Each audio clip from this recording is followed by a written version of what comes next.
तो आईजीसीएसई का जो स्पेसिमेन पेपर है ऑल्टरनेटिव टू प्रैक्टिकल्स के लिए 2023 वो इस वक्त हम सॉल्व कर रहे हैं। इसमें अम, जो पैटर्न है वो अब ओ लेवल्स का भी तकरीबन इसी तरह का हो गया कि हमें सारे क्वेश्चंस आंसर करने होते हैं। और पहले जीसीएसई का जो पेपर था वो 30 मार्क्स का होता था, आईजीसीएसई का 40 का होता है, तो वो भी अब 40 मार्क्स का है। तो उसकी प्रिपरेशन के लिए भी अच्छा है कि इस पेपर को सॉल्व किया जाए।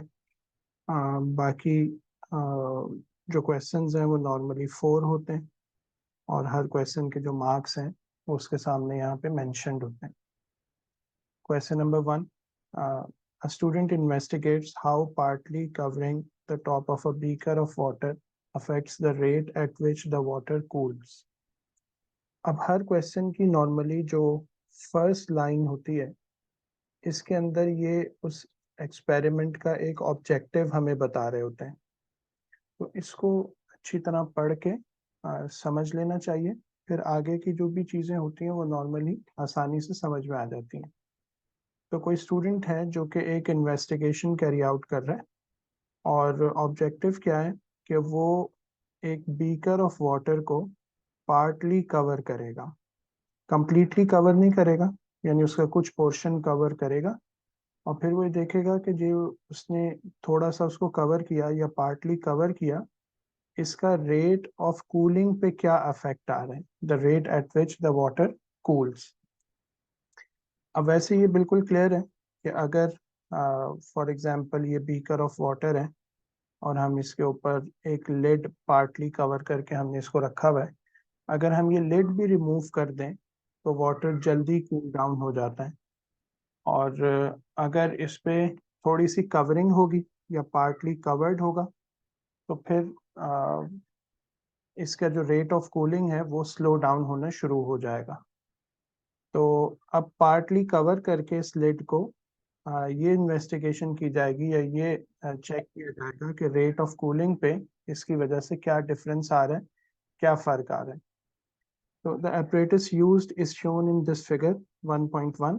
और इस apparatus के अंदर हम देख सकते हैं कि यहाँ पर एक स्टैंड यूज किया गया, फिर उसके साथ एक थर्मामीटर अटैच कर दिया गया। थर्मामीटर सबमर्ज्ड है in water in this beaker, और फिर इस बीकर को पार्टली किसी लिड से कवर कर दिया गया। ये सिंपल सा इसमें apparatus है। पार्ट ए, हमें थर्मामीटर की एक पिक्चर गिवन है और हमने क्या करना है, read and record the room temperature. इसको थीटा आर कहा जा रहा है, shown on the thermometer figure 1.2। तो इस फिगर में हम देख सकते हैं कि 20 से 30 के बिटवीन 10 स्मॉल लाइंस हैं। उसका मतलब है कि हर लाइन 1 डिग्री सेंटीग्रेड को रिप्रेजेंट कर रही है। तो इस वक्त ये थर्मामीटर जो रीडिंग शो कर रहा है वो हम रिकॉर्ड कर लेंगे। It is 21 degree centigrade. Normally ये होता है कि यहाँ पे यूनिट मेंशन्ड होती है, मेंशन्ड है तो उसी यूनिट में हम क्वांटिटी दे देते हैं। और कभी कभी मेंशन नहीं भी होती, तो अगर मेंशन नहीं है तो फिर हमने नंबर को यूनिट के साथ मेंशन करना होगा। Okay, next part, the student pores 100 cm³ of hot water into a beaker. अब स्टूडेंट ने रूम टेम्परेचर थर्मामीटर से रिकॉर्ड कर लिया कि इस वक्त रूम टेम्परेचर क्या हो रहा है। फिर उसने इस बीकर के अंदर 100 cm³ ऑफ वाटर को यानी उसमें प्लेस कर दिया।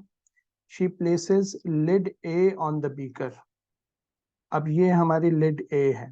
अगर हम बीकर को टॉप व्यू से देखेंगे, यहाँ से देखेंगे, तो हमें ऊपर से ना बीकर इस तरह की फिगर में नजर आएगा, जिसमें बीकर का जो पोर्शन है वो हाफ कवर्ड होगा। This leaves half of the top of the beaker uncovered. तो हाफ इस लिड से कवर हो गया, बाकी ये वाला जो पोर्शन है ये अनकवर्ड है यहाँ पर, और यहाँ से जो भी हीट है वो इजीली स्केप कर सकती है। as shown in the figure 1.3, she records the temperature of the water in the beaker and immediately starts a stopwatch। सबसे पहले उसने ये किया कि जो बीकर के अंदर वाटर था उसका टेम्परेचर रिकॉर्ड कर दिया।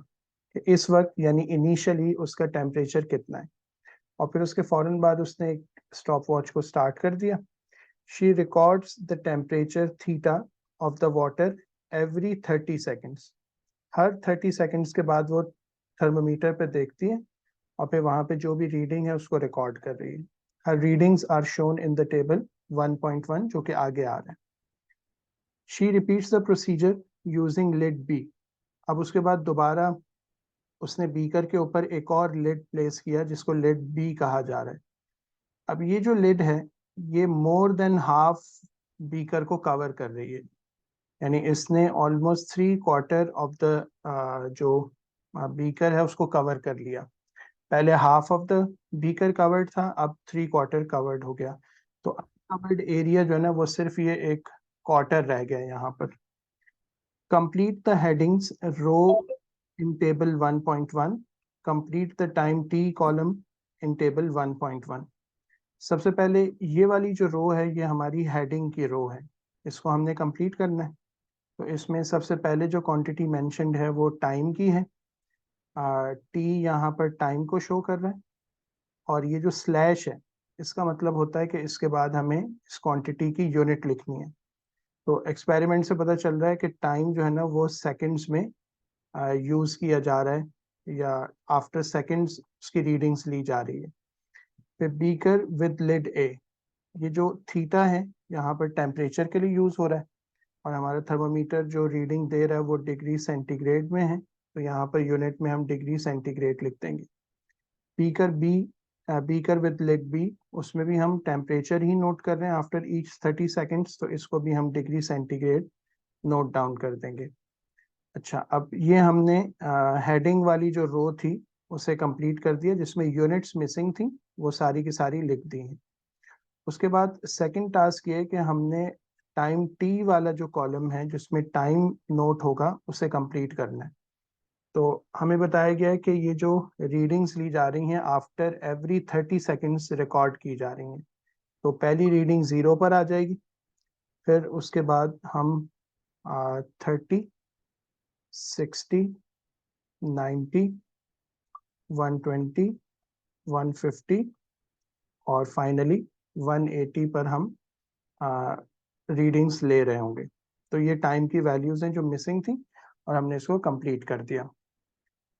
Okay, describe a precaution that should be taken to ensure that the temperature readings are as accurate as possible in this experiment.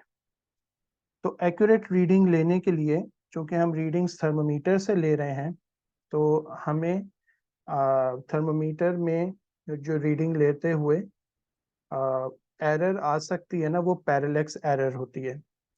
तो हम इस पैरेलैक्स एरर को अवॉइड करेंगे, और उसको अवॉइड करने का तरीका ये होता है कि हम रीडिंग जो है ना बिल्कुल थर्मामीटर की लाइन में आकर, या इंस्ट्रूमेंट की लाइन में आकर उसको, यानी लाइन ऑफ साइट के सामने रखकर रीडिंग रिकॉर्ड कर रहे होते हैं। बाय टेकिंग द रीडिंग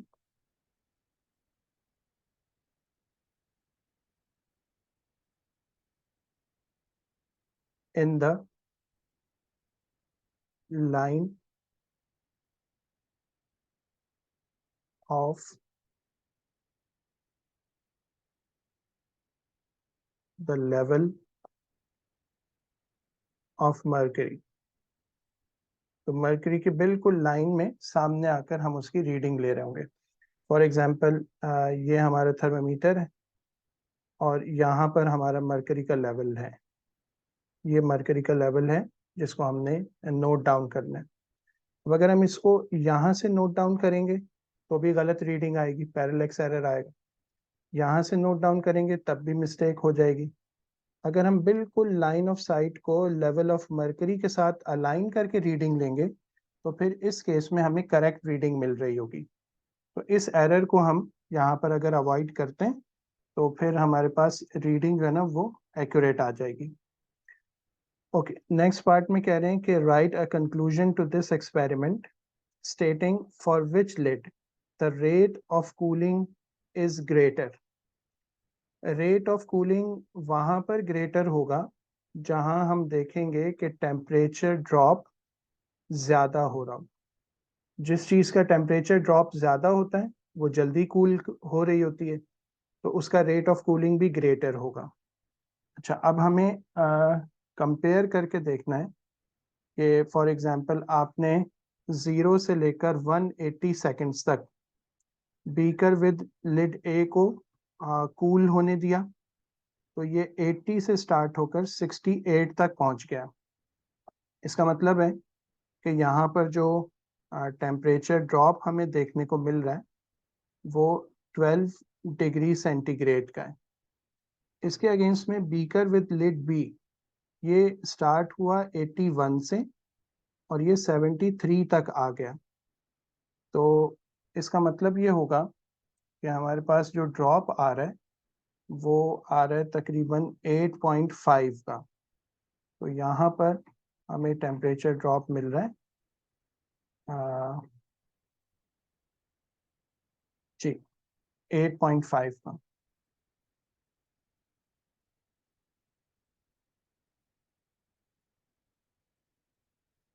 7.5 है, 8.5 नहीं है। 7.5 का ना हमें यहाँ पे टेम्परेचर ड्रॉप मिल रहा है।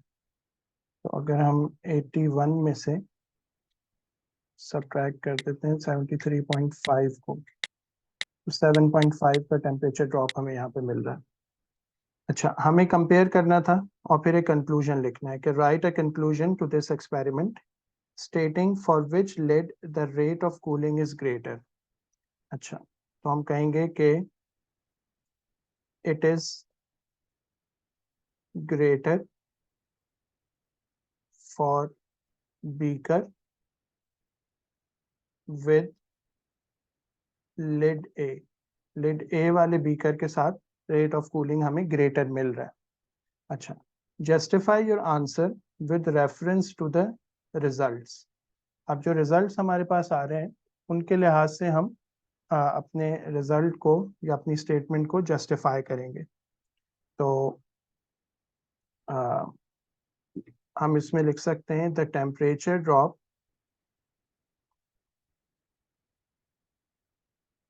इन 180 seconds is 12 degree centigrade,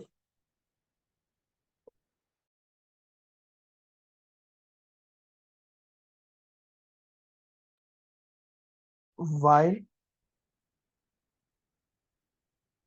that of beaker with lid B is 7.5 degree centigrade. तो टेम्परेचर ड्रॉप जो है ना यहाँ पर 12 डिग्री सेंटीग्रेड का आ रहा है लिड ए के साथ, और दूसरे वाले का 7.5 है। तो इस वजह से हम कंक्लूड कर रहे हैं कि बीकर विद लिड ए, इसका टेम्परेचर ड्रॉप ज्यादा है। Suggest a change to the apparatus that produces a greater difference between the rates of cooling for lid A and lid B. Explain why the change produces a greater difference. सबसे पहले तो हमने ना एक change suggest करना है कि हम क्या चेंज करें इस apparatus में कि वो जो डिफरेंस है ना रेट ऑफ कूलिंग का वो और ज्यादा बढ़ जाए। तो फॉर एग्जांपल हम कोई ऐसा काम कर सकते हैं कि जिससे हीट जो है ना वो जल्दी स्केप होना शुरू हो जाए, कूलिंग जल्दी होना शुरू हो जाए। तो उसके लिए फॉर एग्जांपल हम ये कर सकते हैं कि हम आ, एक फैन यूज कर लें। और एक्सप्लेनेशन इसकी क्या बनेगी कि जब आप एक फैन को यूज करेंगे ना तो आपका जो ट्रांसफर ऑफ थर्मल एनर्जी है वो इंक्रीज हो जाएगा। जो विंड ब्लो करेगी या एयर मॉलिक्यूल्स आएंगे वो एनर्जी को एब्जॉर्ब करके उसमें से कूलिंग का इफेक्ट और ज़्यादा कॉज करेंगे। या फॉर एग्जांपल लिखना हमने एक ही है, लेकिन मैं एक से ज़्यादा बता रहा हूँ। एक काम हम ये कर सकते हैं कि हम थिकर लिड यूज़ कर लें। तो लिड को अगर हम थिक कर देते हैं तो उससे क्या फ़ायदा होगा कि आपके पास लेस ट्रांसफ़र ऑफ एनर्जी होगा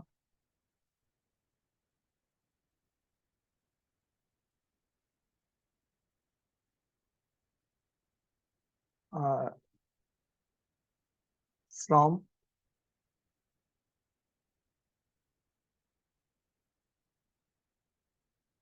लिड या थ्रू लिड। तो लिड के ज़रिए से ट्रांसफ़र ऑफ एनर्जी या कंडक्शन कम हो जाएगी। तो साइड्स और बॉटम से जो है ना, या जो ओपन सरफेस है उसी से फिर ज़्यादा एनर्जी स्केप कर रही होगी। तो इसी तरह कोई भी एक रीज़न हमने या चेंज लिखना है जिसके ज़रिए से ये जो चेंज ये जो डिफरेंस है ना रेट ऑफ कूलिंग का, इसको हम बढ़ा दें। तो अगर हम एक फ़ैन यूज़ कर लेंगे तो उससे भी ज़्यादा जल्दी हो जाएगा। अगर हम बीकर बी के ऊपर एक थिक लिड यूज़ कर लेते हैं तो उससे भी बीकर विद लिड ए वो ज़्यादा जल्दी आ, उसकी कूलिंग हो जाएगी और इसमें डिफरेंस और ज़्यादा बढ़ जाएगा। अच्छा जी। Another student thinks that the cooling rate is directly proportional to the percentage of the surface area uncovered. एक स्टूडेंट का ख्याल ये है कि ये जो रेट ऑफ कूलिंग है ये डायरेक्टली प्रोपोर्शनल है किस चीज से? Percentage of the surface area uncovered. अगर जैसे आपने लिड ए यूज किया था तो आपने अनकवर्ड रखा था 50% ऑफ द सरफेस एरिया को। इसी तरह यहाँ पर आपने 25% ऑफ द सरफेस एरिया को अनकवर्ड रखा था। तो अगर आप अनकवर्ड एरिया को इंक्रीज करते हैं तो जो रेट ऑफ कूलिंग है वो भी इंक्रीज हो जाएगा या उसके डायरेक्टली प्रोपोर्शनल हो जाएगा।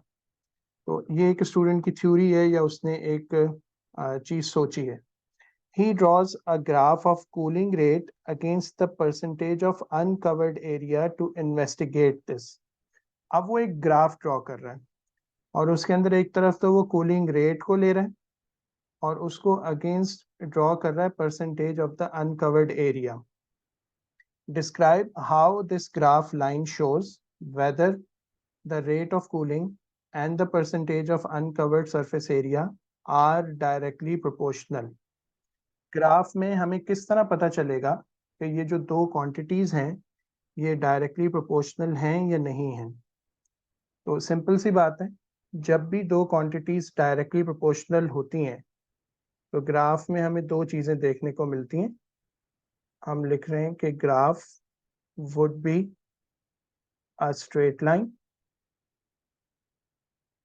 ग्राफ स्ट्रेट लाइन बनेगा और ये जो स्ट्रेट लाइन होगी ये पास हो रही होगी थ्रू ओरिजिन।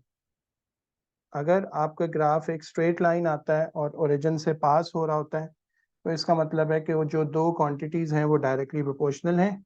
और अगर इनमें से कोई एक भी फीचर मिसिंग होता है कि लाइन तो बन रही है लेकिन ओरिजिन से पास नहीं हो रही, या कर्व है और ओरिजिन से पास हो रहा है, या कर्व है और ओरिजिन से भी पास नहीं हो रहा, जो भी सिचुएशन होगी इसके अलावा उसमें वो डायरेक्टली प्रोपोर्शनल नहीं होगा। Students in other countries are doing the same experiment. State one factor that they must keep the same to obtain similar readings. कोई एक फैक्टर बता दें कि जिसकी वजह से उनको सेम रीडिंग्स मिल रही होंगी। तो मिसाल के तौर पर they could use initial temperature of water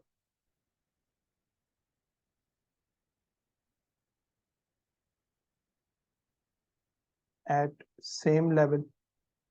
तो वो अपना इनिशियल टेम्परेचर सेम रख सकते हैं और फिर उसके बाद रीडिंग्स लें, आमतौर पे सेम रीडिंग्स मिल जाएंगी। या फिर फॉर एग्जांपल वो ये भी कर सकते हैं, अब ये एक एक्स्ट्रा बात है, लिखना हमने एक ही है कि वो वॉल्यूम ऑफ वाटर को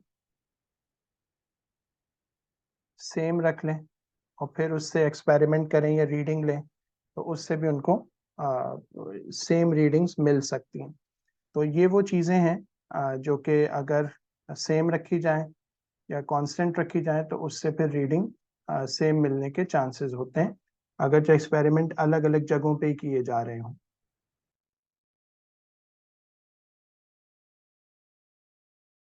क्वेश्चन नंबर 2 स्टार्ट करते हैं। इसमें लिखा हुआ है कि a student is investigating a resistance wire under observation है। She uses the circuit shown in the figure.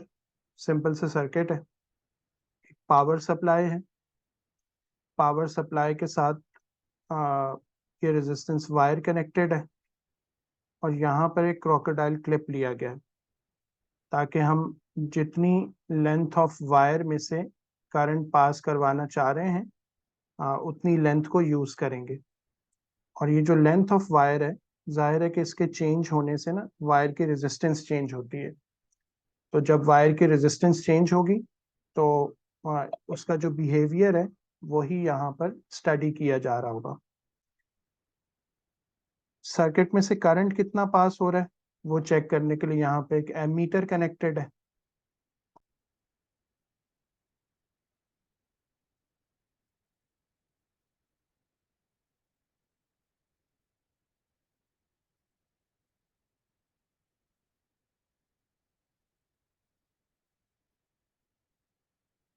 जी, तो पावर सप्लाई के साथ एमीटर कनेक्टेड है ये देखने के लिए कि करंट कितना पास हो रहा है, और फिर ये टोटल रेजिस्टेंस वायर है जिसपे हम क्रोकोडाइल क्लिप जिस जगह पे कनेक्ट करेंगे उतनी length of the wire circuit में इंक्लूड हो जाएगी। एक स्विच भी कनेक्टेड है पावर सप्लाई को कनेक्ट या डिस्कनेक्ट करने के लिए। On figure 2.1, draw a voltmeter connected to measure the potential difference PD V across the terminals P and Q. अगर हमने टर्मिनल्स P and Q के अक्रॉस वोल्टेज मेजर करना है तो हम यहाँ पर जो है ना एक वोल्ट मीटर कनेक्ट करेंगे और एक कनेक्शन यहाँ से P से हम टर्मिनल P को कनेक्ट करेंगे, साथ साथ हम टर्मिनल Q को भी कनेक्ट करेंगे। तो इस तरह पैरेलल में हमने कनेक्ट कर दिया है पी एंड क्यू को इस वोल्ट मीटर के साथ।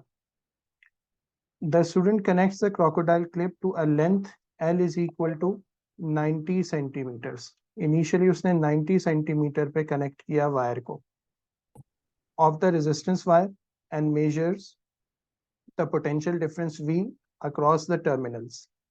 अब ये जो दो टर्मिनल्स हैं पी एंड क्यू, इनके अक्रॉस जो भी वोल्टेज आ रहा होगा वो असल में लेंथ ऑफ वायर के अक्रॉस का पोटेंशियल डिफरेंस होगा जो कि इस वोल्ट मीटर पे शो हो रहा होगा जो हमने पी एंड क्यू पे कनेक्ट किया हुआ है। अच्छा, the potential difference V across the terminal P and Q and the current I in the circuit, और जो भी करंट यहाँ से फ्लो कर रहा है वो इस एम मीटर से शो हो रहा होगा। अब दो पिक्चर्स हैं हमारे सामने, figure 2.2 and 2.3। Figure 2.2 volt meter की है क्योंकि V यहाँ पे यूनिट हमें मेंशन हो रही है और हम देख रहे हैं कि 2 से 3 तक 10 स्मॉल लाइंस हैं। इस वक्त जो पॉइंटर है वो 1 2 3 4 5 और 6 वाली लाइन पर है, तो इसका मतलब है यहाँ पर रीडिंग 2.6 वोल्ट की है जो शो हो रही है। इसी तरह से एम मीटर पे आ जाते हैं। एम मीटर में 0.2 के बाद ये वाला 0.3 होगा, फिर 0.32 34 एंड 36। 0.36 की रीडिंग एम मीटर पे शो हो रही है। Read and record table 2.1। In the table 2.1 the values of V and I show on the meter in the figure 2.2 and 2.3। तो हम इस टेबल में आ गए, हमने 90 सेंटीमीटर की लेंथ पे जो रीडिंग आ रही थी वोल्टेज की V6 उसको रिकॉर्ड कर दिया और 0.36 एम्पेयर्स ये करंट की रीडिंग आ रही थी, इसको रिकॉर्ड कर दिया। तो वोल्ट मीटर पे 2.6 और एम मीटर पे 0.36 की रीडिंग आ रही है। अच्छा, the student then connects the crocodile clip of to the length 60 and 40 centimeter of the resistance wire. She measures the potential difference V across the terminals P and Q and the current I in the circuit. Her readings are shown in the table. तो एक तो 90 पे थी initial readings, फिर 60 और 40 पे भी readings ले ली गई। Complete the column heading in table 2.1. सबसे पहले लेंथ है, सेंटीमीटर्स में कंप्लीट है। फिर वोल्टेज है और वोल्टेज की यूनिट V होती है वोल्ट्स। फिर करंट है, उसकी यूनिट मिसिंग है तो हम A लिख देंगे, करंट इन एम्पियर्स। फिर रेजिस्टेंस है इन ओम्स, कंप्लीट है। फिर R डिवाइडेड बाय L यानी रेजिस्टेंस डिवाइडेड बाय लेंथ, तो ओम्स पर सेंटीमीटर, ये भी कंप्लीट है। अच्छा, हेडिंग कंप्लीट करने के बाद calculate and record in table 2.1 the resistance R of each length L of the wire. Use the readings from this table and the equation R is equal to V upon I. तो V is equal to IR की equation होती है, R equal होगा V upon I के। तो सबसे पहले हम 2.6 को डिवाइड करेंगे 0.36 से। 2.6 डिवाइडेड बाय 0.36 तो 7.22 आ रही है, तो इसको हम 7.22 नोट कर लेंगे। ओके, फिर इसके बाद 2.5 डिवाइड होगा 0.49 से, तो 5.10। 2.3 डिवाइड होगा 0.74 से, 3.11। ये रेजिस्टेंस की वैल्यू आ गई। अब नेक्स्ट कॉलम हमें फिल करना है। Calculate and record in table 2.1 the value of R upon L for each length L of the wire. तो R है 7.22, 90 से डिवाइड करेंगे, 7.22 डिवाइडेड बाय 90, 0.08।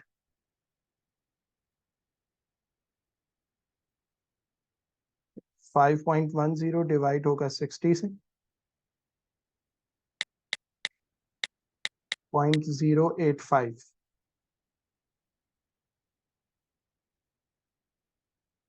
और लास्ट वाला 3.11 डिवाइडेड बाय 0.40, 3.11 डिवाइडेड बाय 40, तो 0.07778 इसको कर सकते हैं। ये हमारी लास्ट वाले कॉलम की वैल्यूज भी कंप्लीट हो गई। Okay, another student suggests that the values of R upon L for each length of wire should be the same. यानी 90 पे, 60 पे, 40 पे सब जगह R upon L का जो आंसर है वो सेम आना चाहिए। State whether the results support this suggestion. अगर सेम आना चाहिए तो फिर ये सारी वैल्यूज जो है ना वो एक जैसी होनी चाहिए थी। और अगर हम इसकी वैल्यूज देखें तो ये 0.80 है, 0.085 है और ये 0.078 है। तो इनके दरमियान जो डिस्टेंस है ना, ये जो डिफरेंस है वो कोई बहुत ज़्यादा नहीं है। स्पेशली अगर हम डेसिमल के बाद फर्स्ट 2 डिजिट्स देखें तो वो ऑलमोस्ट सब जगह पर सेम है। तो हम इसको जो है ना अब उसकी स्टेटमेंट पे कमेंट करेंगे और कमेंट ये करेंगे कि वैल्यूज, बल्कि ये तो जस्टिफिकेशन है, इसको बाद में लिखते हैं। द स्टूडेंट्स सजेशन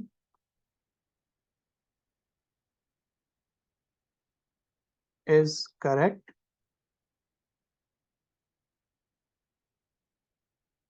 और उसकी जस्टिफिकेशन क्या है कि values are quite close to each other, they are not far from each other. तो क्लोज वैल्यू आ रही हैं, इस वजह से हम कहेंगे कि स्टूडेंट का ये जो सजेशन है ये करेक्ट लग रहा है. Suggest one difficulty which explains why different students doing the experiment carefully with the same equipment may not obtain identical results. तो बहुत सारे स्टूडेंट्स जो है ना, बहुत सारे स्टूडेंट सेम एक्सपेरिमेंट कर रहे हैं. अब क्या कोई एक डिफिकल्टी हमें बतानी है कि वो पूरा केयरफुली उसको परफॉर्म करें लेकिन फिर भी उनके रिजल्ट्स जो है ना वो सेम ना आ रहे हों. तो उसकी एक रीजन ये हो सकती है कि they might face difficulty in placing the crocodile clip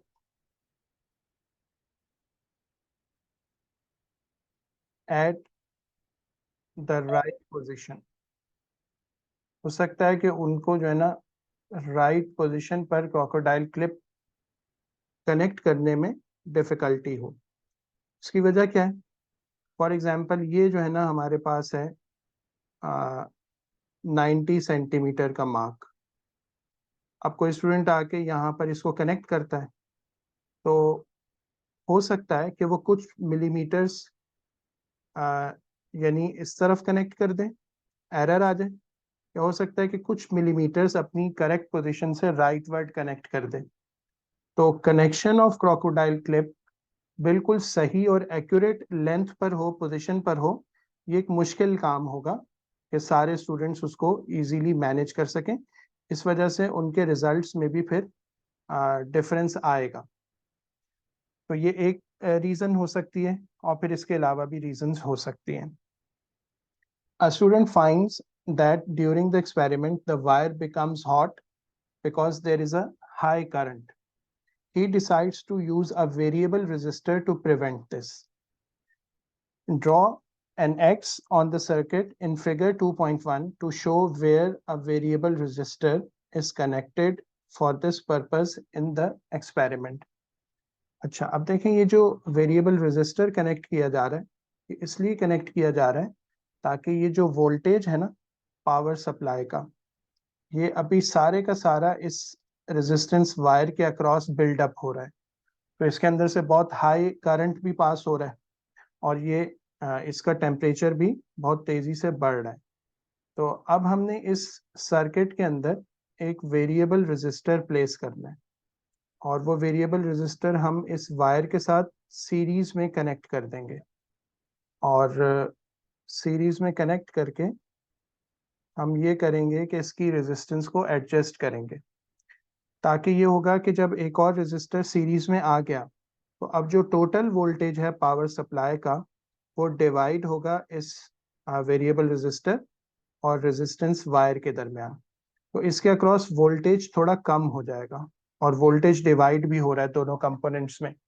तो जब रेजिस्टेंस ज़्यादा होती है तो पावर सप्लाई से जो करंट फ्लो होता है वो कम हो रहा होता है और अगर रेजिस्टेंस कम हो तो फिर ज़्यादा करंट वो जो कंपोनेंट है बैटरी से ड्रॉ कर रहा होता है.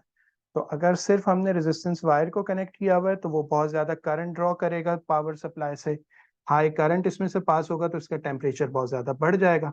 अगर हमने इसके साथ एक वेरिएबल रेजिस्टर कनेक्ट कर दिया है तो अब ये होगा कि रेजिस्टेंस पहले के मुकाबले में ज़्यादा होगी, इसकी भी है और इसकी भी है. और अब जो टोटल रेजिस्टेंस होगी वो दोनों के सम के बराबर होगी. जब रेजिस्टेंस बढ़ जाती है तो जो पावर सप्लाई से करंट ये ड्रॉ करेंगे वो कम हो जाएगा.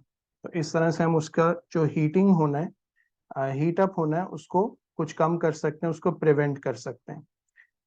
Draw an X on the circuit in the figure 2.1 to show where a variable X variable resistor is connected for this purpose in the experiment. तो ये जो हमने वेरिएबल रेजिस्टर कनेक्ट किया इसी जगह पर हम एक X ड्रॉ कर सकते हैं। इस तरह से एक X शो कर देंगे और इस पॉइंट पर हम एक वेरिएबल रेजिस्टर कनेक्ट कर लेंगे। सीरीज में हो सकता है, बाद में भी हो सकता है, पहले भी हो सकता है, तो किसी भी जगह पे हम X बना देंगे। In the space below sketch the circuit symbol for a variable resistor. Variable resistor का जो सिंबल होता है वो सिंपल रेजिस्टर की तरह होता है, बस उसमें से हमें एक एरो शो करना होता है जो कि उसके वेरिएबल होने को या रेजिस्टेंस की वैल्यू चेंज होने को शो कर रहा होता है।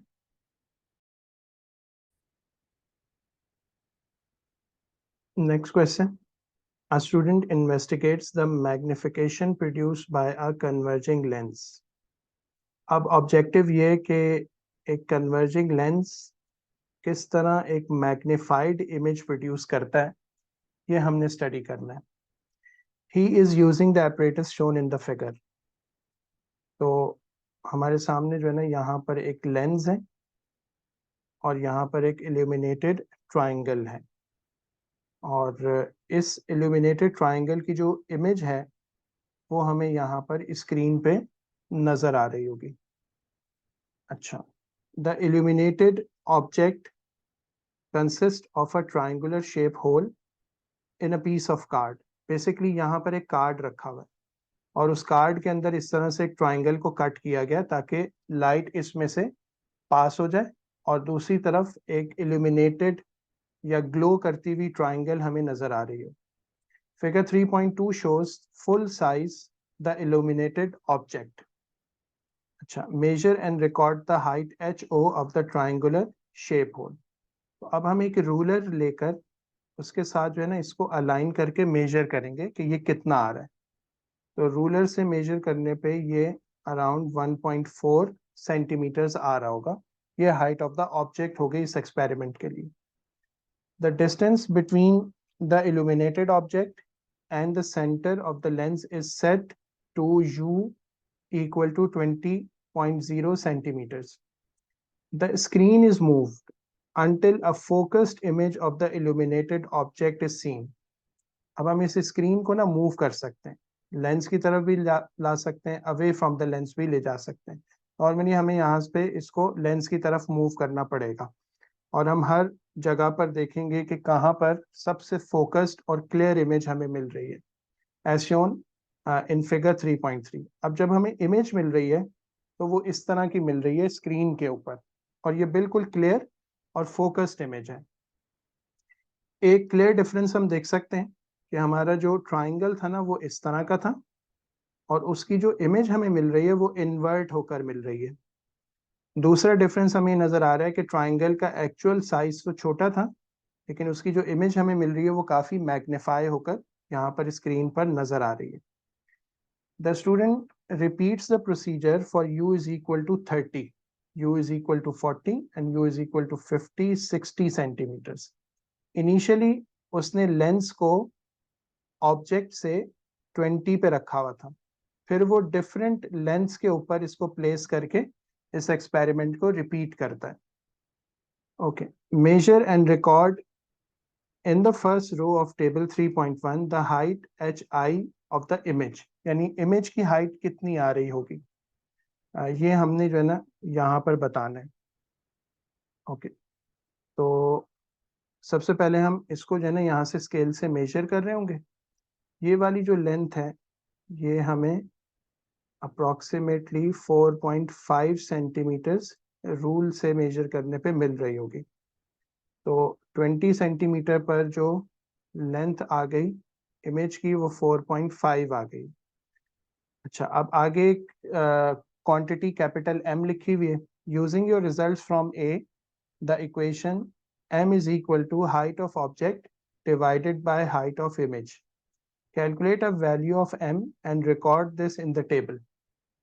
तो हाइट ऑफ ऑब्जेक्ट जो थी वो 1.4 थी और ये हाइट ऑफ इमेज 4.5 है। तो हम हाइट ऑफ ऑब्जेक्ट को 4.5 से डिवाइड करेंगे डिवाइड कर देते हैं हाइट ऑफ इमेज से, तो 0.311 ये हमें यहाँ पे मिल रहा है। इसको हम यहाँ पे रिकॉर्ड कर देंगे 0.31, ये कैपिटल M की वैल्यू है। Okay, plot a graph of use in centimeters at y-axis against m on x-axis. You do not have to start your axis at origin 0, 0. सबसे पहला काम तो ये करना होता है कि हमें एक्सिस को लेबल करना होता है। ये एक्सिस u है सेंटीमीटर्स में, और ये वाला एक्सिस m है जिसकी कोई यूनिट नहीं है, क्योंकि ये दो लेंस की रेशो से आंसर दे रहा है। अच्छा, u के लिए मिनिमम वैल्यू हमारे पास 20 है और मैक्सिमम 60 है, तो हम इस लिहाज से इसकी मार्किंग कर लेंगे। अच्छा, अगर हम इसको 20 लेते हैं, 30, 40, 50 और ये 60, तो ये वाला जो पॉइंट होगा ये 10 का होगा। इसके अगेंस्ट में m की वैल्यू मिनिमम 0.3 है और मैक्सिमम 2.8 है, तो इसको तो हम 0 से भी स्टार्ट कर सकते हैं। तो ठीक है, इसको 0 ले लेते हैं। फॉर एग्जाम्पल 2 बॉक्सेस में मैं 1 ले लेता हूँ, फिर 2, और लास्टली हम 3 ले लेते हैं, तो मैक्सिमम वैल्यू हमारे पास 2.8 आ रही है। अब हमने इन पॉइंट्स को प्लॉट करना है, 20 और 0.3। अच्छा, अब यहाँ पर ये जो दो बॉक्सेस हैं ये 1 यूनिट को रिप्रेजेंट कर रहे हैं, तो 20 पे मुझे 0.3 पे मार्क करना है, तो मैं 6 बॉक्सेस पे जाऊंगा, यहाँ से 4, 6 और ये आ गया, ऑलमोस्ट ये होगा 0.31। अच्छा, इसके बाद 30.93, 30 पे हम 0.93 पर आ जाएंगे, तो 0.93 जो होगा वो 0.9 और 0.95 के ऑलमोस्ट मिड में यहाँ पर मार्क हो जाएगा 30 की वैल्यू पे। फिर इसके बाद 40 पे वैल्यू है 1.6, तो 1.6 जो है ना वो यहाँ आना चाहिए, 40 एंड 1.6। ओके, फिर इसके बाद 50 पे 2.3,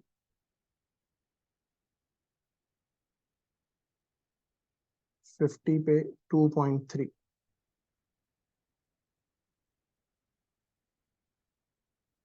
ये वाला पॉइंट हो गया 50, 2.3, और लास्ट वैल्यू है 60, 2.8। 60 पे हम 2.8, तो 2.9, 2.8, ये हो गया 60 पे 2.8। ये हमारे पॉइंट्स मार्क हो गए हैं, और फिर हमने इसका ग्राफ प्लॉट करना है। ठीक है, तो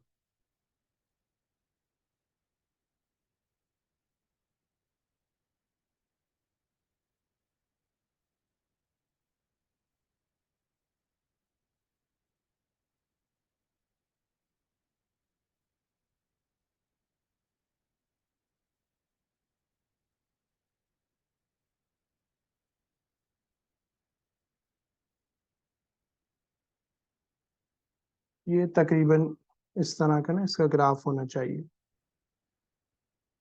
ठीक है, लाइन ऑफ बेस्ट फिट हमें बनानी होगी, और इसको वैसे मैं और बेहतर भी कर सकता हूँ।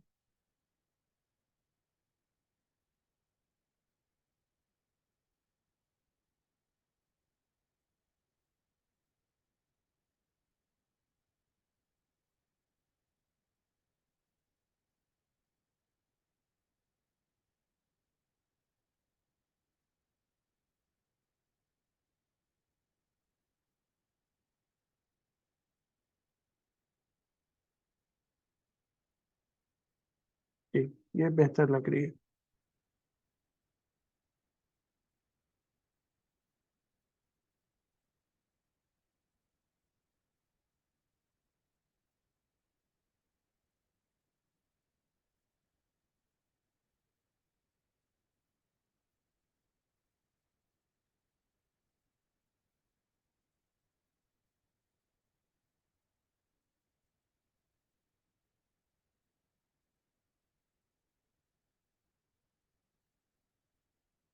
ये ठीक है, ये लाइन ऑफ बेस्ट फिट है जो ऑलमोस्ट 3 पॉइंट से 4 पॉइंट से पास हो रही है, और जिस पॉइंट से पास नहीं हो पा रही वो भी इसके नियरर ही है, कोई बहुत ज्यादा दूर नहीं है।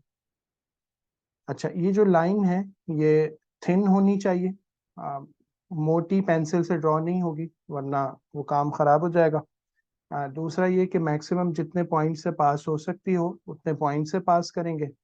और तीसरा ये कि अगर कुछ पॉइंट से ये पास नहीं हो रही है तो फिर हमें कोशिश करनी है कि जो पॉइंट्स हैं वो इवनली डिस्ट्रीब्यूटेड हों। यानी अगर कोई पॉइंट लाइन से नीचे आ रहा है, जैसे यहाँ पर आ रहा है, तो एक पॉइंट अगर नीचे आ रहा है तो कोई एक आध पॉइंट ऐसा भी होना चाहिए जो लाइन से ऊपर भी आ रहा हो। तो ऑलमोस्ट हमें कोशिश करनी है कि हम उन पॉइंट्स की ना काउंट को बराबर रखें जो लाइन के नीचे आ रहे हैं और जो लाइन से अबव हैं। तो लाइन उनके इन बिटवीन होगी तो वो लाइन ऑफ बेस्ट फिट समझी जाएगी। अच्छा, लाइन ड्रॉ करने के बाद determine the gradient G of the graph, state clearly on the graph how you obtain the necessary information. Okay, तो अब हमें ग्राफ के शुरू का एक पॉइंट ले लेना चाहिए। फॉर एग्जांपल मैं ये वाला पॉइंट कंसिडर कर लेता हूँ। ये वाला जो पॉइंट है ये 0.93 और 30 का पॉइंट था, इसको कंसिडर कर लेते हैं और एक पॉइंट हम एंड पे से ले लेते हैं। तो ये वाला पॉइंट हम कंसिडर कर लेते हैं। इसके लिए वैल्यू 2.2 होगी और 50 होगी। सो 2.2 एंड 50। अब ये दो पॉइंट्स हम यूज कर रहे हैं तो यहाँ पर हम उसको मेंशन करेंगे दोनों पॉइंट्स को। एक पॉइंट है 0.93 30 और दूसरा पॉइंट है 2.4 एंड 50। इन दोनों 2.2, तो इन दोनों पॉइंट्स को यूज करके अब हम ग्रेडियंट फाइंड करेंगे। ग्रेडियंट आपको पता है इक्वल होता है y2 minus y1 upon x2 minus x1 के। तो ये बनेगा 50 माइनस 30 और डिवाइड हो जाएगा 2.2 माइनस 0.93 से। ओके,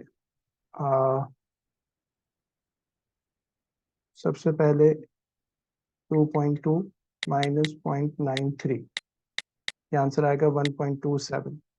50 माइनस 30 से 20 आ जाएगा। 20 डिवाइडेड बाय आंसर क्या आया था,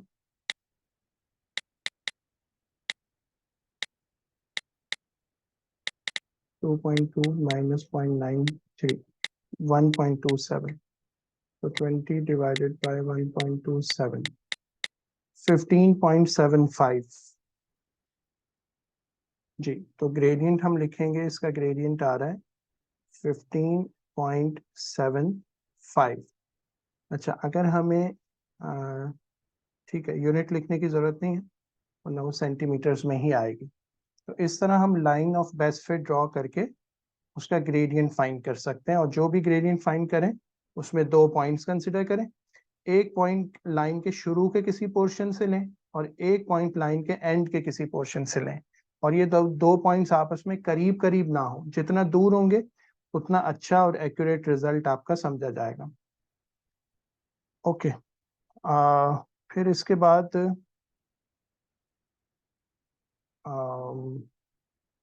सही है।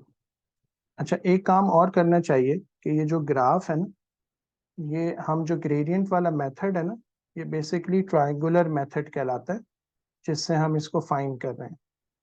तो हम इस पॉइंट से ना एक लाइन वर्टिकली डाउनवर्ड लेकर आते हैं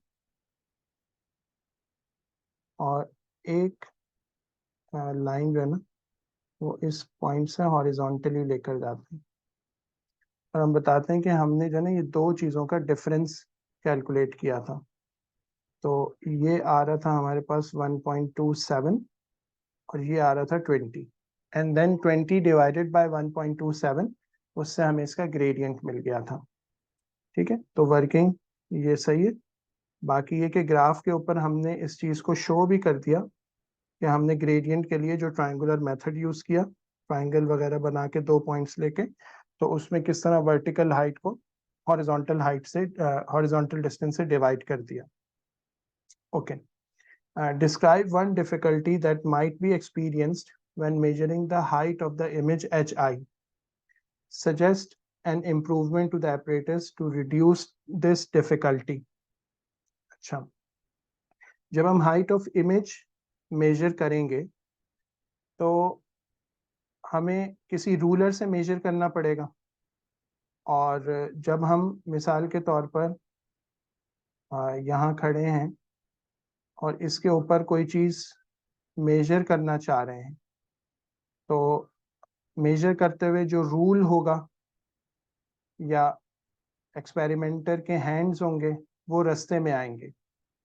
जब रास्ते में आएंगे या उसके पाथ में आएंगे तो इमेज स्क्रीन पे बनने के बजाय ना हाथों पे उसका एक शैडो बनना शुरू हो जाएगा. तो स्क्रीन पर प्रॉपर इमेज रहे उसके लिए ज़रूरी है कि लेंस और स्क्रीन के दरमियान में कोई हिंड्रेंस नहीं आनी चाहिए. तो अब ये एक डिफ़िकल्टी होगी एक्सपेरिमेंटर के लिए कि वो स्क्रीन पे इमेज भी देखता रहे, वो भी डिस्टर्ब ना हो, और फिर उसकी हाइट को भी प्रॉपरली मेजर कर ले. तो एक ये एक बहुत बड़ी डिफ़िकल्टी है जिसको हम यहाँ पे मेंशन कर सकते हैं कि हैंड और ruler might come in the way of lens and screen. अच्छा, अब हमें ये बताना है कि इसको हम इम्प्रूवमेंट इसकी कैसे कर सकते हैं. तो number 1, use a screen which is already ruled. यानी ऐसी स्क्रीन यूज करें जिसके ऊपर जो मेजरमेंट है या रूलर है वो पहले से प्रिंटेड हो. तो जैसे ही उसके ऊपर इमेज बने बस वहां से रीडिंग देखी जाए और हाइट ऑफ इमेज को नोट डाउन कर लिया जाए. या फिर हम दूसरा काम ये कर सकते हैं कि हम एक ऐसी स्क्रीन यूज करें जिसको हम ट्रांसलूसेंट कहते हैं. Use a translucent screen. अब इसमें क्या होता है कि ये पूरी तरह ट्रांसपेरेंट नहीं होती, लेकिन इसमें ना पीछे भी कुछ ना कुछ व्यू आ रहा होता है. और पीछे से भी जो इमेज नजर आ रही होगी स्क्रीन के बैक से, वहां से हम हाइट ऑफ इमेज को मेजर करेंगे.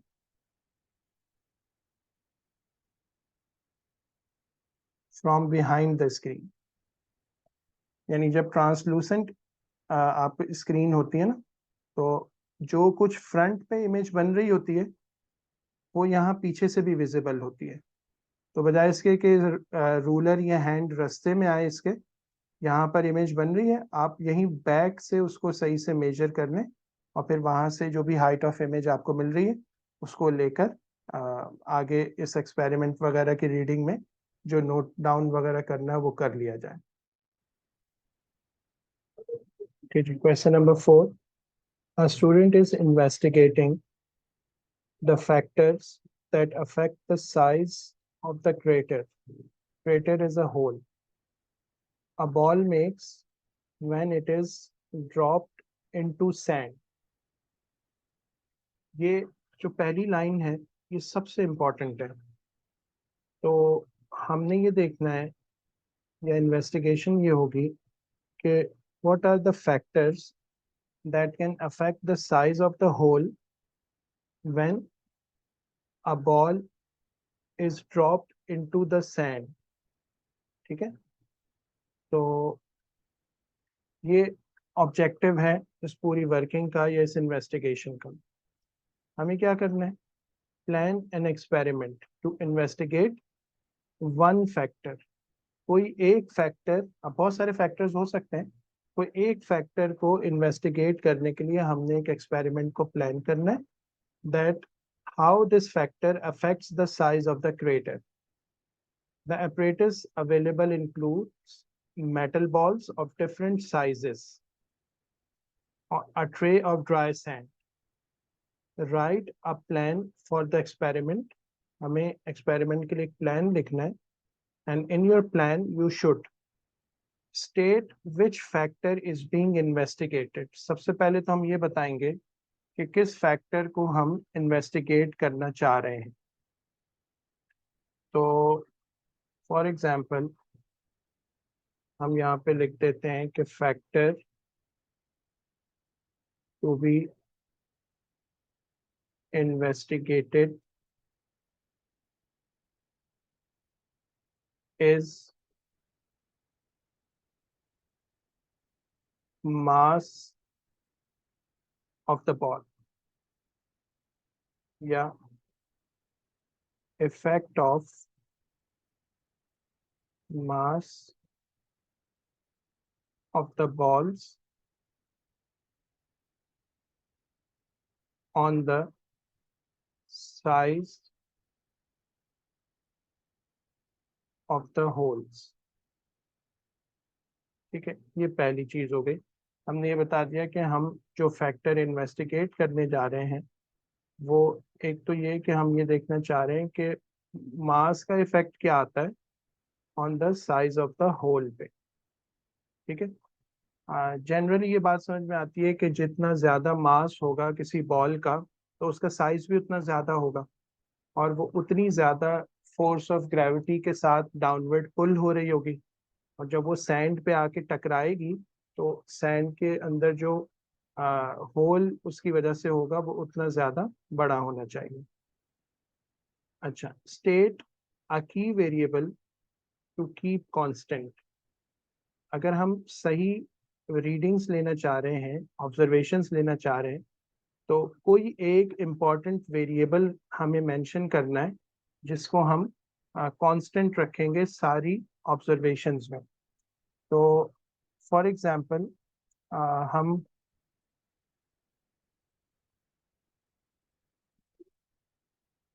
हाइट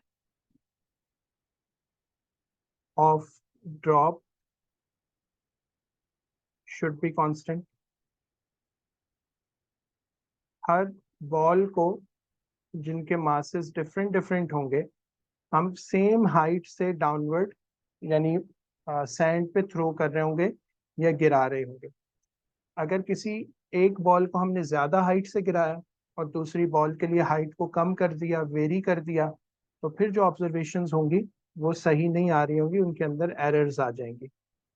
इसी तरह से एक चीज और भी लिखी जा सकती है कि हम जो ट्रे ऑफ सैंड यूज करेंगे तो उसके अंदर डेप्थ ऑफ सैंड यूनिफॉर्म रखेंगे। किसी बॉल के लिए बहुत ज्यादा सैंड रखी, किसी बॉल के लिए कम रखी, तो उससे भी हमारी जो ऑब्जर्वेशंस हैं वो सही नहीं आएंगी। तो कोई एक फैक्टर हमने लिखना है और ये इम्पोर्टेंट होगा। इसकी वजह से इन्वेस्टिगेशन जो है ना वो आ, उसकी रीडिंग्स या ऑब्जर्वेशंस खराब भी हो सकती हैं। और अगर इनको कंट्रोल रखा जाए, सही रखा जाएगा, तो फिर हम सही रिजल्ट्स भी उससे ऑब्टेन कर सकते हैं। उसके बाद थर्ड कह रहे हैं कि list any additional apparatus needed. अब तक हमारे पास दो ही चीजें हैं, मेटल बॉल्स हैं of different sizes and different masses, और साथ साथ a tray of dry sand है। तो अब एडिशनली हमें क्या क्या चाहिए हो सकता है। फॉर एग्जांपल हमने हाइट मेजर कर दी है ना कि हम कहाँ से बॉल को ड्रॉप करेंगे, तो हमारे लिए मीटर रूल इम्पोर्टेंट है। अ मीटर रूल इज नीडेड।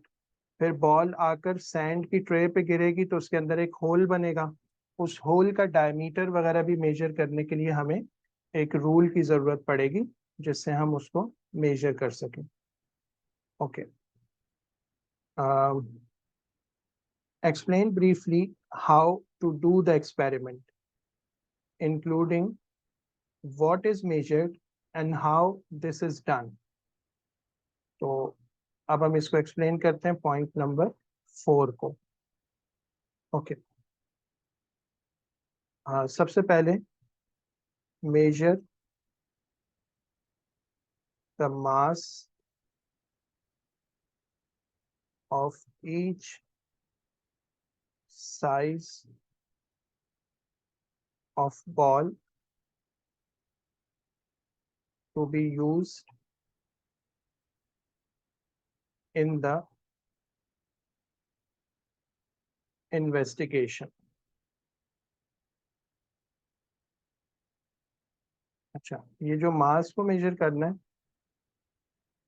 तो इसके लिए फिर हम मास बैलेंस यूज करेंगे, यूजिंग अ बैलेंस।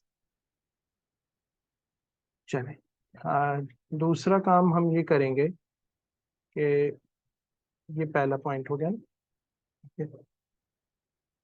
इसके बाद हम drop a ball from a specific height, जो भी हाइट हमने तय की है वहां से हम उसको ड्रॉप करेंगे। हाइट इज मेजर्ड या decided using the metre rule. Metre rule से भी कर सकते हैं और मेजरिंग टेप से भी कर सकते हैं। कोई भी एक इंस्ट्रूमेंट जो है ना हम यूज करके हाइट को मेजर कर लेंगे। अच्छा, फिर इसके बाद जब बॉल ड्रॉप होगी सैंड के ऊपर, तो सैंड में, ट्रे ऑफ सैंड में एक होल क्रिएट हो जाएगा। तो उसके बाद हम नेक्स्ट क्या करेंगे, measure the diameter of the hole created by the ball in the sand tray. तो ट्रे ऑफ सैंड में जो उसने डायमीटर क्रिएट किया है तो उसका हम डायमीटर मेजर कर लेंगे। अच्छा, अब एक बॉल से एक मर्तबा ड्रॉप करके हो सकता है कि हम सही रीडिंग्स ना ले सकें, तो हम ये भी कर सकते हैं कि take at least 3 readings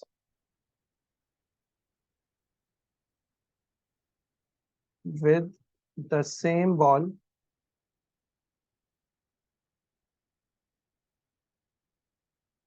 for accuracy। 3 readings हमने सेम बॉल से ले ली। अब उसके बाद अगला काम हम ये करेंगे कि अब हम बॉल को चेंज करेंगे। Change the ball and repeat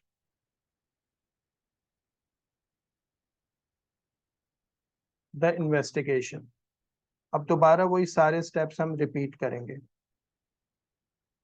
और यूज एटलीस्ट 3 डिफरेंट टाइप्स या साइजेस ऑफ बॉल्स। ठीक है। अच्छा, ये जो हमने 3 रीडिंग्स ली है ना ताकि एक्यूरेसी बेहतर रहे, इसमें हम एक काम और करेंगे कि हम यूज देयर एवरेज, हम इनकी तीनों रीडिंग्स की एवरेज लेंगे एज फाइनल रीडिंग। उनकी एवरेज रीडिंग लेकर उसको हम अपनी फाइनल रीडिंग बना लेंगे और फिर बॉल को चेंज करेंगे और दोबारा वही प्रोसीजर रिपीट करेंगे और फिर इस तरह से कम 3 तरह की बॉल्स हम ले रहे होंगे। ठीक है। अच्छा, ये हमारा मेथड हो गया शॉर्टली जो हमने डिस्क्राइब कर दिया। State how to obtain a reliable, how to obtain reliable results for this experiment. तो अब ये हमारा पॉइंट नंबर 5 होगा कि हम इस एक्सपेरिमेंट से रिलायबल रिजल्ट्स कैसे ले सकते हैं। अच्छा, यूज रिपीटेड ऑब्जर्वेशंस, हम ऑब्जर्वेशंस को रिपीट करेंगे and take average. Average reading को हम अपनी ऑब्जर्वेशन में रिकॉर्ड कर लें, ये उसका एक तरीका है। इसी तरह से use smooth and flattened sand. Sand जितनी स्मूथ होगी उतना जो उसमें होल होगा उसको क्रिएट करना और फिर इसी तरह से उसको मेजर करना आसान होगा। अच्छा, इसी तरह से use at least 3 to 5 data sets. मसलन एक बॉल से जब हम रीडिंग्स ले रहे हैं तो कम से कम 3 या 5 तक की रीडिंग्स हमें लेनी चाहिए। ओके, तो ये कुछ स्टेप्स हैं जिसके ज़रिए से हम अपने एक्सपेरिमेंट की रिलायबिलिटी को इंक्रीज कर सकते हैं। अच्छा जी, नेक्स्ट कह रहे हैं suggest a suitable graph to be drawn from the results. You may draw a diagram if it helps to explain your plan. अच्छा, अब आखिर में हम एक ग्राफ की हेल्प लेंगे ताकि जो हमने फैक्टर स्टडी किया उसको फिर हम देख सकें। तो हम एक ग्राफ ड्रॉ कर सकते हैं, ग्राफ ऑफ डायमीटर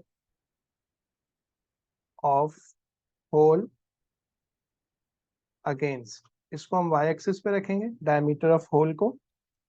अच्छा, against the mass of the ball used. तो इन दो चीज़ों को हम ग्राफ पे प्लॉट करके देखेंगे कि ये किस तरह आपस में रिलेट हो रहे हैं। मास के इंक्रीज होने से होल भी इंक्रीज हो रहा है या नहीं हो रहा, और इसी तरह से मास के डिक्रीज होने से होल के साइज पे या उसके डायमीटर पे क्या फर्क पड़ रहा है। तो ये ग्राफ जो है ना, ये हमें उनके इंटर रिलेशन के बारे में बताएगा। तो मैं लिख रहा हूँ the plot of this graph will help to understand the relationship of both quantities। दोनों क्वांटिटीज आपस में किस तरह रिलेटेड है ये ग्राफ से हमें पता चल जाएगा। तो ये सारी चीज़ें हैं जो कि इस इन्वेस्टिगेशन में प्लान करने के लिए और जॉट डाउन करने के लिए हमसे कहा गया था। तो ये सारी चीज़ें हमने रिकॉर्ड कर दी हैं। इसी तरह इस क्वेश्चन का आंसर कंप्लीट हो गया। तो इस तरह से हमने P4 का पेपर अटेम्प्ट करना होता है। और मैं फिर आखिर में यही कहूँगा कि जो सबसे इम्पोर्टेंट लाइन होती है ना, वो हर क्वेश्चन की सबसे पहली लाइन होती है जिसमें उस इन्वेस्टिगेशन या एक्सपेरिमेंट का ऑब्जेक्टिव बताया जाता है। उसको अच्छी तरह समझ लिया जाए और फिर पीसेस में सारी बातों को कॉम्प्रिहेंड किया जाए और फिर साथ साथ आंसर किया जाए, तो फिर इस पूरे काम को करने में ना कोई आमतौर पर डिफिकल्टी नहीं होती। We try to explain complex concepts in simple language and with effective examples. If you like the video and the way we explain the subject, consider liking this tutorial, commenting on it and subscribing to our channel and press the bell icon, so that you stay updated and get notified when we upload more videos. Thanks for watching.